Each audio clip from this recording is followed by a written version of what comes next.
These are the set of caregiver protocol and handout. We have a specific protocol to manage all these cognitive, behavioral, and psychological disability and functional disability specific. For example, we have a protocol for stress, for exercise, for depression, for agitation, for sleep disturbances.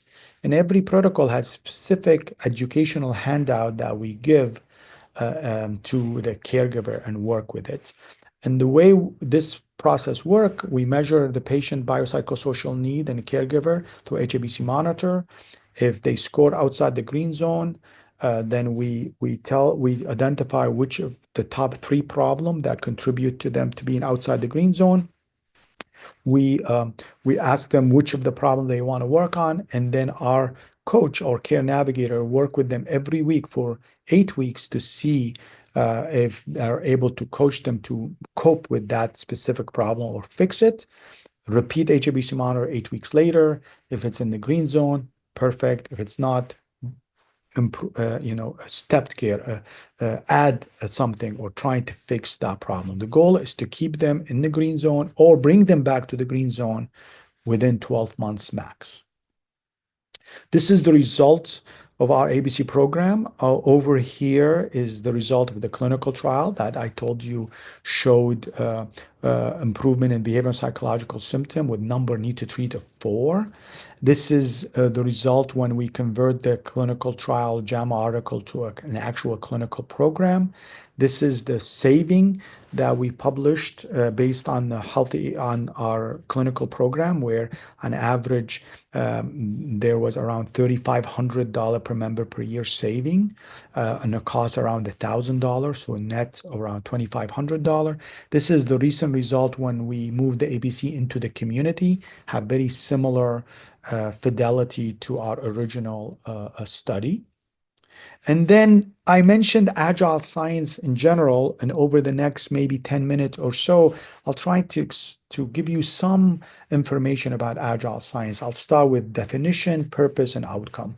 So Agile Science is a very rapidly evolving and adaptive process for knowledge discovery and acquisition, but focus on seeing the real world. And the real world is dynamic, constantly changing and evolving. The purpose of it is integrate insight from behavioral economics, complex adaptive system theory or science, and network science to understand and predict and steer the behavior of 2 species. One species is an individual human like me, like you, and the other species is the social organization that emerge from the interaction or the social interaction among humans. So me, for example, as a person, and Indiana University as a social organization. And the outcome, the Agile Science, give you insight how to design a scalable and effective human-centered tools, process, strategy, implement them into routine care, and subsequently diffuse them across various social network. In the Agile Science, purpose is to create an Agile conductor who has an Agile mindset. An Agile conductor think like engineer, test like scientist, observe like psychologist, and draw like artist. And most of them have a combination of one or more of these 4 attributes. In order for you to become an Agile change conductor, you need to understand Agile Science and you need to have an Agile mindset. And if you are intrigued, email me. I'll share with you a couple of our books that explain that. And then they become masterful of a specific type of improvement cycle. We call it Agile cycle. And Agile cycle is a common across 4 processes for innovation, implementation, diffusion, and analytic. And the Agile change conductor become an innovator, a great storyteller, nudger or a choice architect, signal detector, and they work on trying to create a brand that engaging so they can be invited to the table. And finally, they become an Agile conductor and Agile strategist who's able to zoom in and zoom out. The basic action in the Agile change conductor is this Agile cycle. And I'll spend a couple of minutes to explain that to you.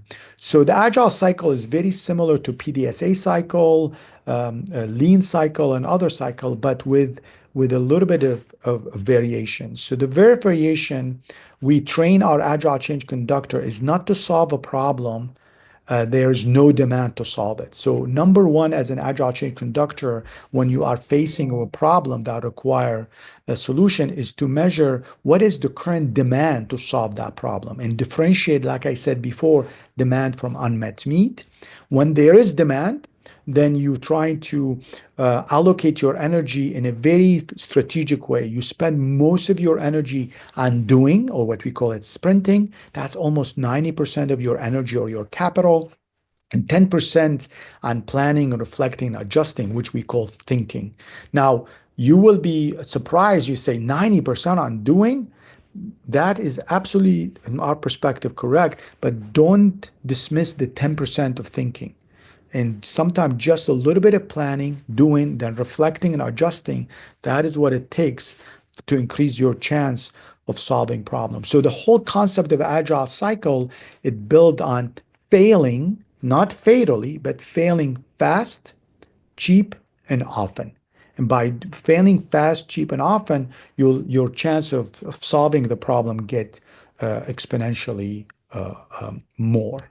So with that piece, if you are intrigued by our story and our stuff, these are some series of paper that we have published. They are all in the open source field. I have also mentioned specific citation in each slide that might be relevant for you. Again, you can always reach out to me on Google or my email, and I'm more than happy to talk to you and answer any questions or respond to any comment you have. In the end, let me just end to remind all and to be thankful for the amazing scientific village that we have over here at Indiana University. Again, I'm very thankful for Mary Ostrom, who have been the engine beside the content of all of our evidence-based the non-pharmacological protocols to help caregiver cope with the cognitive, functional, psychological, and behavioral disability in their own level. Dr. Callahan, my mentor, CU Hui, who's been the scientist who trained me to make sure I'm able to pick up signal from noise, and the rest of the team. Specifically, want to highlight the next generation, Dr. Holden, who is an industrial engineer, Dr. Khan, who is moving the collaborative care model on ICU survivors, Dr. Aurora, who's investigating the next method of agile analytic, Dr. Fowler, who's working on early detection, Dr. Lindroth, working on word without delirium, Dr. Damaris Ortiz, who's working on surgical trauma, specifically violence trauma victims, Dr. Campbell, who's been trying to figure out there is no good brain without good medicine, Dr. Bin Milad, who is amazing in artificial intelligence, Dr. Mikita, who's trying to work on the ICU in the post cardiothoracic surgery, and Dr. Consul, who's been amazing working with our state and the rest of the team, Dr. Mohanty, who's working on emergency general surgery survivors. So these are the group, at least that I'm in direct contact with, who are trying to change the world and transforming health in general, but brain health in particular for better for all now. So thank you so much for listening to me, and I'm more than happy to take any action during the Q&A. Thank you.